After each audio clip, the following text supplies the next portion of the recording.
slide yours in there, that front end. Oh, yeah. Ready? Yep.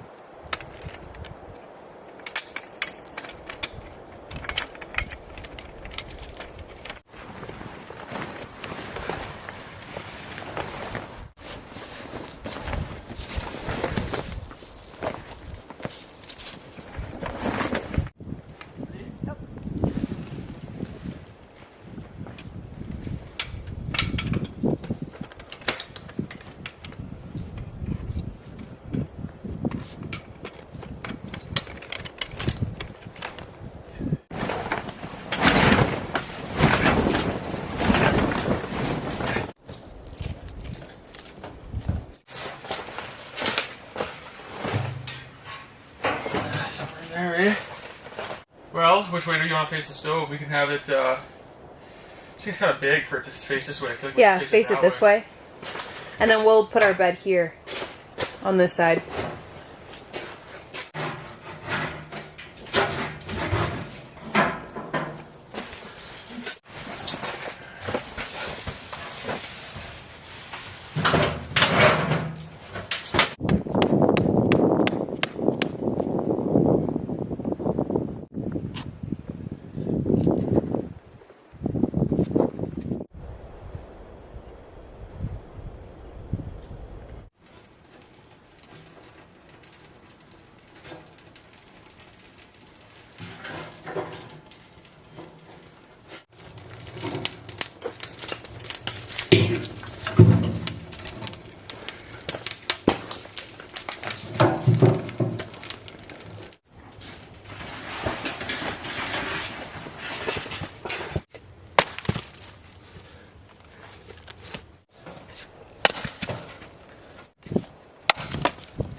So here's a look at camp. Got our table, this is kind of our catch-all. Gear underneath, our clothes and all that. 10 by 12 wall tent. Really comfortable, plenty of space for Sierra and I, and a dog and a cat, I guess. But yeah, nice and toasty in here. Slept really good last night. So it'll be a nice home for a week.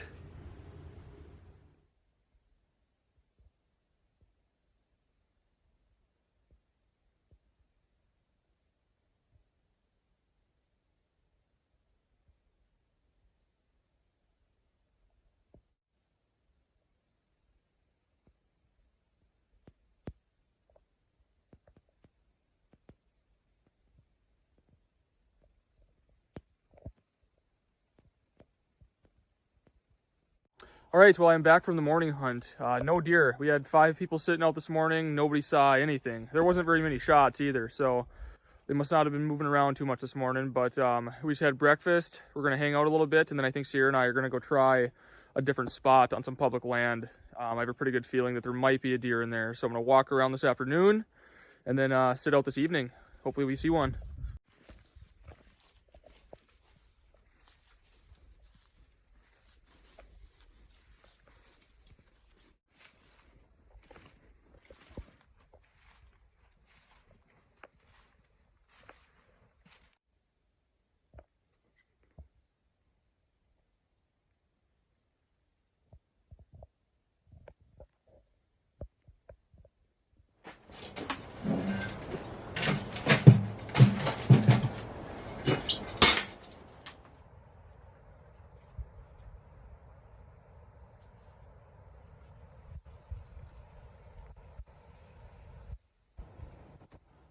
So I just got back from the morning hunt, didn't see anything, But I want to show you guys the rifle that I use for deer hunting.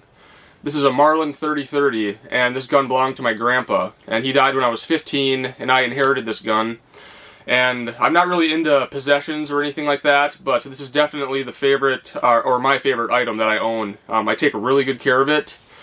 He bought this gun when he was 15 years old in 1956 from a gas station. So how cool is that? It's an old gun, but it works just like it should. It's never once jammed on me. I've been using it ever since he died. He took a lot of deer with it, and I've taken my fair share as well. So it shoots true, and like I said, never jams, works exactly as it should. So it's just iron sights, no scope on it. I've never hunted with a scope in my life. Not because I'm some great shot or anything, just because we don't really field hunt. It's all in the woods, you know. So the farthest shot I ever have is like 50 yards, or 75 yards would be a poke for me. So it's a nice little brush gun for close range shots, which is usually what I have. So it's perfect. 30-30s are small, they're lightweight, and they're plenty adequate for deer hunting. The only sketchy thing about this gun is there's not really a safety, and when you jack a shell in, the hammer comes back, so the gun is ready to fire. So it's a little sketchy. Then you got to take your thumb and put it on the hammer and press the trigger and slowly walk the hammer forward, but not too hard, or not too fast, otherwise the gun's going to shoot. Anyways, I wanted to show you guys this, because it is, like I said, my favorite possession. My grandpa's name was Steve, so you can see there's a little S on the stock there. That he put on there when he was a kid, and then at one point I think he was keeping tallies of his deer, because there's notches in the stock as well. But he definitely got more deer than that, so he must have gave that up at some point. But this is what I deer hunt with, yeah, hopefully one day I'm passing this rifle on to my kid. So I've showed this property in a video a couple years ago, but this is the original homestead that my great-grandparents settled on when they immigrated here. So this was all woods. They made a field, farmed it. My grandpa had a blacksmith shop at one point, which was actually right here. So a lot of history here. Pretty lucky to still have this property in the family. But in northern Minnesota, there's a lot of Scandinavians, from Finland, Sweden, Norway. Because when they immigrated here, they wanted to settle in areas that they knew how to farm. It's the same type of land, same type of trees, same type of animals as they have over there. Same climate, cold weather, and they knew how to farm it and everything. So it only made sense that most of them settled up in the Northwoods, because they knew the drill. They knew how to farm it and everything. So it wasn't like it was foreign to them. This is a little cabin. I'll give you guys a little tour of this cabin, because it's kind of fun to see cabins. This is 16 feet by 24 feet, so for those of you that are designing a cabin or have cabin aspirations, this will give you an idea on size. And all it's sitting on for a foundation is just railroad ties on each corner. So there you go. Some things can be really simple, and yeah, it's settled a little bit. It needs to be jacked up pretty soon, but it's still in very good shape. Let's head in here. Again, 16 by 24 this is. So it's a 16 by 16 living room area and kitchen. It's a little bit, this looks a lot different than when my grandparents actually stayed in it. There used to be a wood stove over here, but they got rid of that and got a propane heater, because this is a guest cabin now, and not everybody wants to run a wood stove or really knows how to, so they just put a propane heater in it like 20 years ago. But yeah, pretty simple. 16 by 16 living room and kitchen area, plenty big. And then the two back bedrooms here are each 8 foot by 8 foot, so just bunks. But yeah, this is a pretty nice design, very simple. When Sierra and I were building our cabin that we live in, I was really pushing to try to go for a 16 by 24. We ended up going 20 foot by 32 foot. And the extra space is nice, but 16 by 24 is just, I think it's a great size. Everything comes out perfect, so there's like no waste. You don't have to do a whole lot of cutting, with dimensional lumber. And I think it's plenty big, especially if you had a full loft upstairs, 16 by 24 with a full loft would be pretty nice. You could definitely have a family of 4 in that pretty comfortably. And with this size, it just seems like there's a lot of options you could do. They kind of went with just basic, two bunk rooms. But, you could do a bigger room and then a smaller bathroom down here. You could leave this all wide open and have all the rooms upstairs. So there's a lot you can do with this space.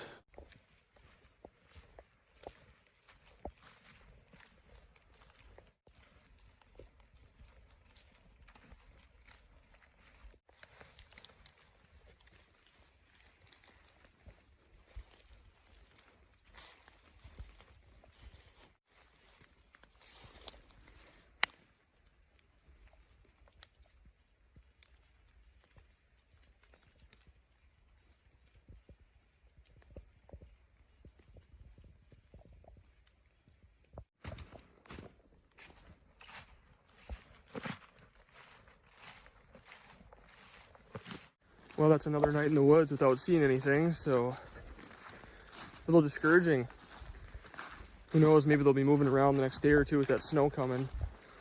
I sure hope so.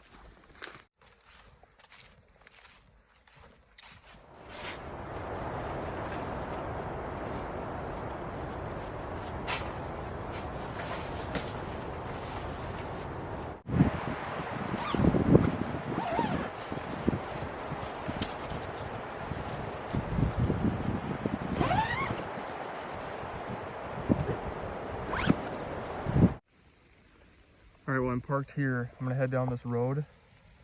There's been some logging activity that's gone on down this road a ways. But I'm just gonna sneak right down this road, stop and kind of sit a little bit at those logged off areas and see if we can't jump one. Because it's raining right now. I just don't think they're moving. Nobody in our hunting party has seen a deer yet, so I'm gonna try to kick one up, get out and stir them up and make them get up and move if I can.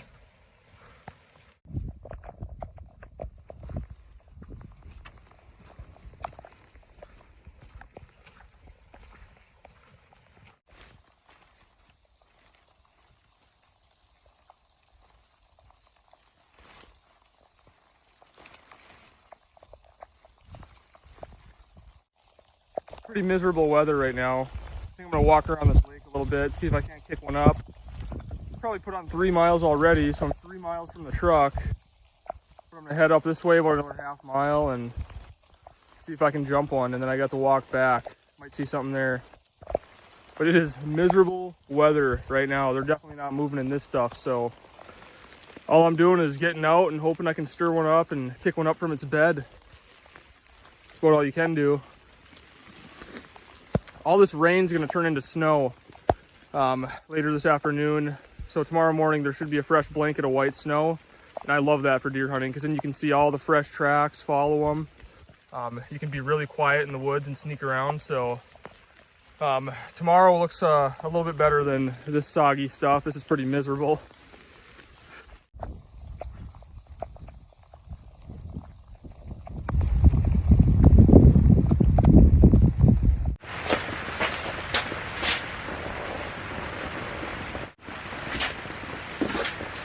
Well, I am back, and the first order of business is to get a fire going so I can dry out my wet clothes.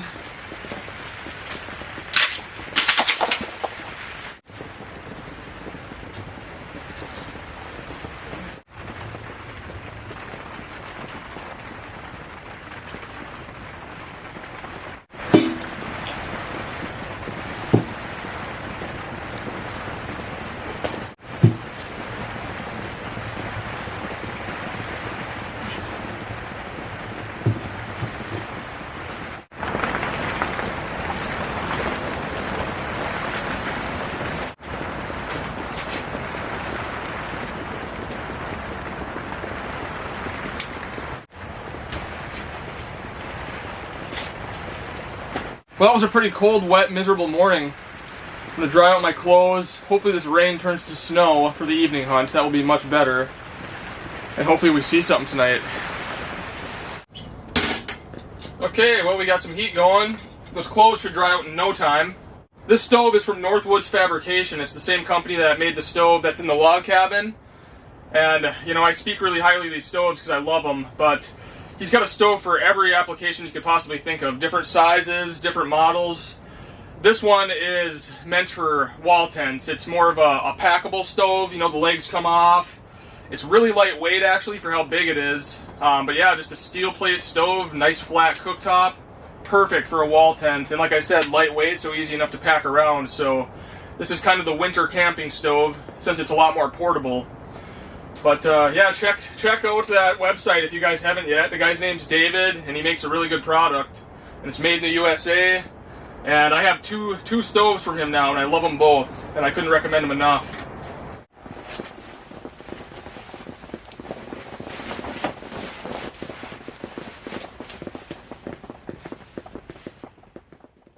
Well, I'm back from the night hunt. Nothing tonight either, so tomorrow's Friday. I have one more day. It's supposed to snow overnight tonight. One more day of hunting here, and then I have to go to a funeral on Saturday. And if I don't get anything tomorrow, I'm not gonna hunt here next week. Sierra and I are gonna go somewhere else. We'll go about 20 miles up the road to a different spot, some public land that I think will be pretty good. There's pretty good deer sign there. And we're just gonna move camp over there, because you know I got a lot of hours logged in these woods without even seeing a single deer. So no point sitting here. We're just gonna move.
So yeah, the stove collapses right down like this.